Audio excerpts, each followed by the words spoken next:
Sa mundong ating ginagalawan ay may mga bagay tayong di nalalaman. Mga bagay na di nakikita ng ating pangkaraniwang mga mata. Kaya halika, sumama ka, makinig sa mga istoryang kababalaghan, buksan ang iyong isipan at humanda sa pagsapit ng takip silim.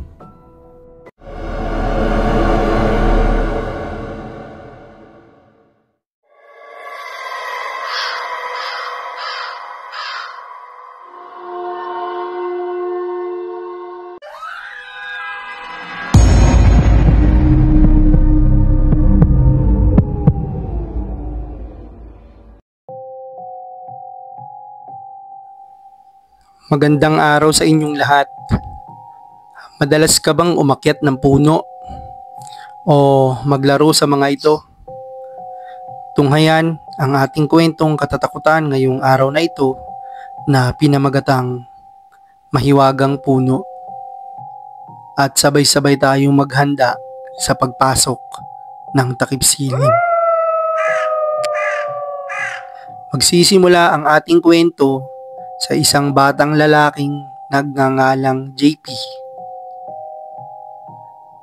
Simula pagkabata ay halos kasama na siya ng kanyang ama sa pagpunta sa bukirin nila. Dahil doon mas nai-enjoy ni JP ang panonood sa ginagawa ng kanyang ama. Kung minsan nga ay nangunguha siya ng mga bunga ng puno ng mangga na malapit sa pinagtataniman ng kanyang ama.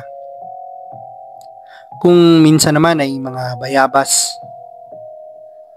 Kapag naroon siya sa bukid ay halos ganoon ang ginagawa niya, kaya lagi siyang sinasabihan ng kanyang ama na huwag masyadong lumayo at baka mapano siya.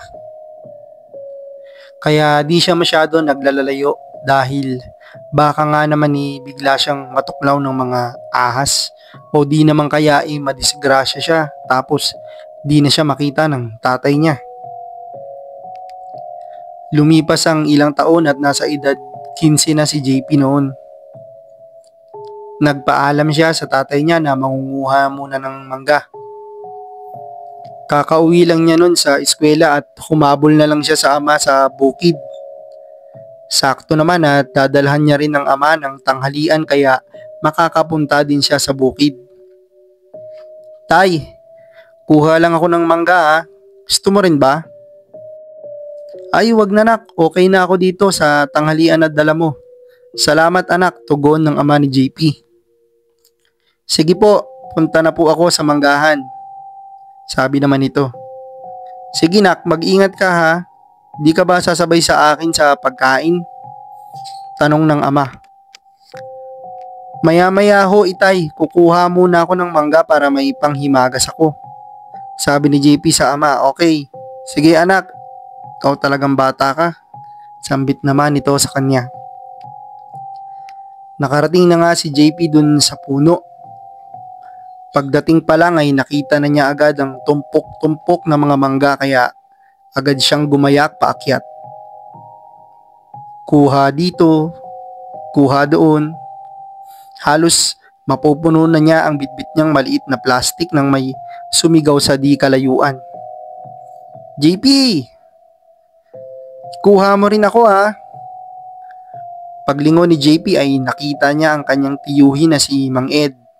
At sumigaw ito ng, sige po tiyo, kukuhaan ko po kayo.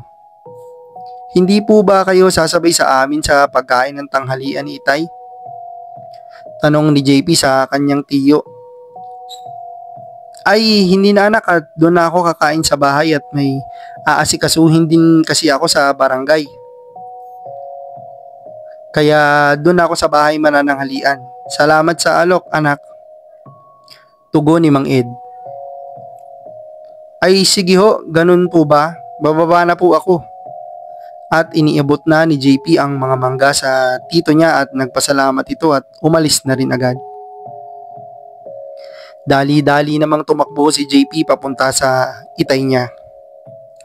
Tay, ito na ho ang mangga. Nakita ko ho si Tio Ed dun kaso may lakad daw siyang pupuntahan. Papunta yata siya ng barangay. Kaya di na muna siya makakasabay sa atin. Ayos lang yun, nak.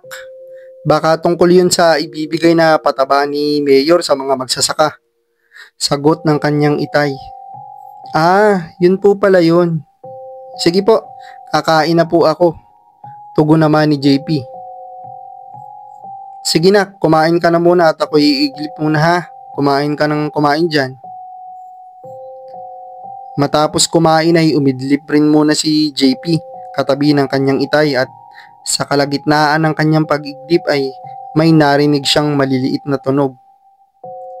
JP! JP! Bigla siyang nagmulat at lumingon sa paligid. Wala naman siyang nakita kaya tumayo siya para hanapin ang tumatawag sa kanya. JP! JP! Lingon dito, lingon doon pero wala talagang tao.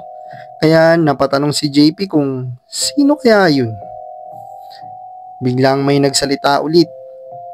JP! JP! At doon sa taas ng manggang pinagkukuhanan niya ay may nakita siyang maliit na duwende. Kumaway ito sa kanya.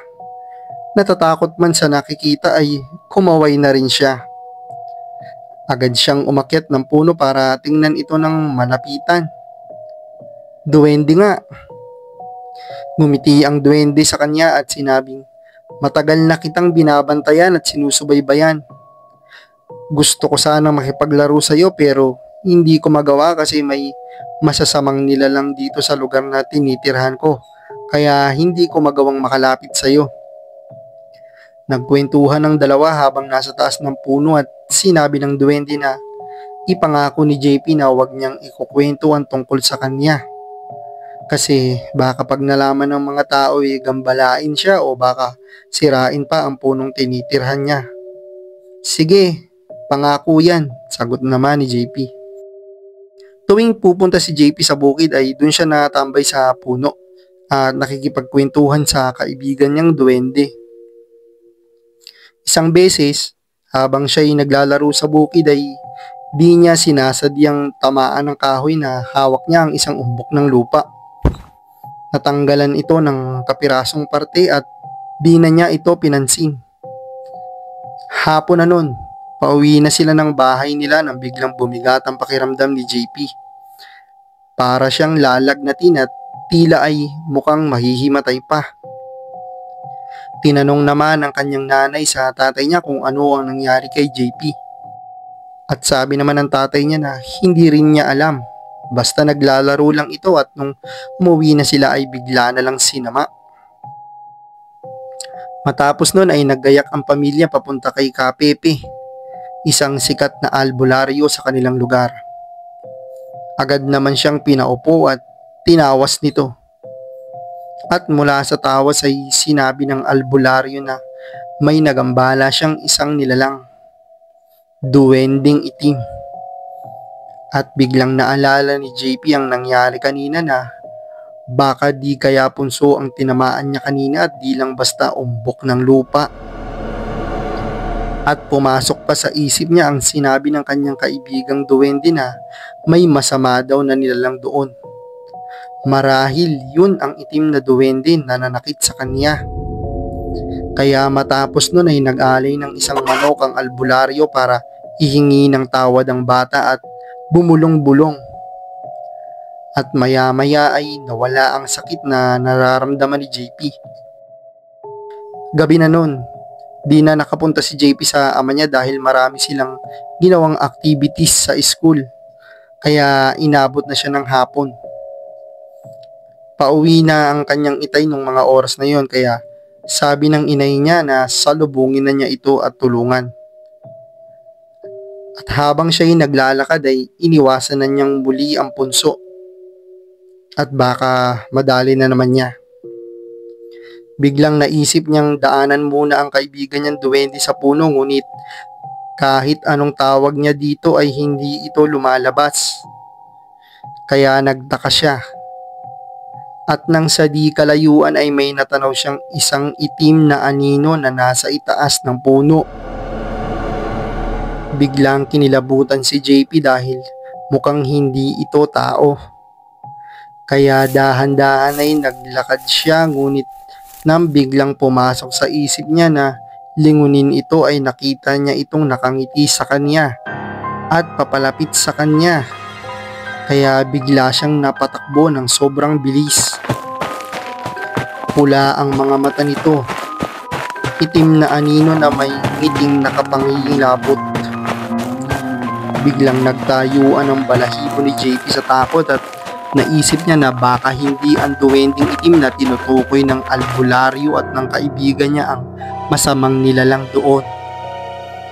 Baka ang totoo talaga ay ito yung may mapupulang mata na anino na nakangiti sa kanya, kaya kahit anong tawag niya sa kaibigan niya ay hindi ito lumalabas dahil baka natatakot din ito doon.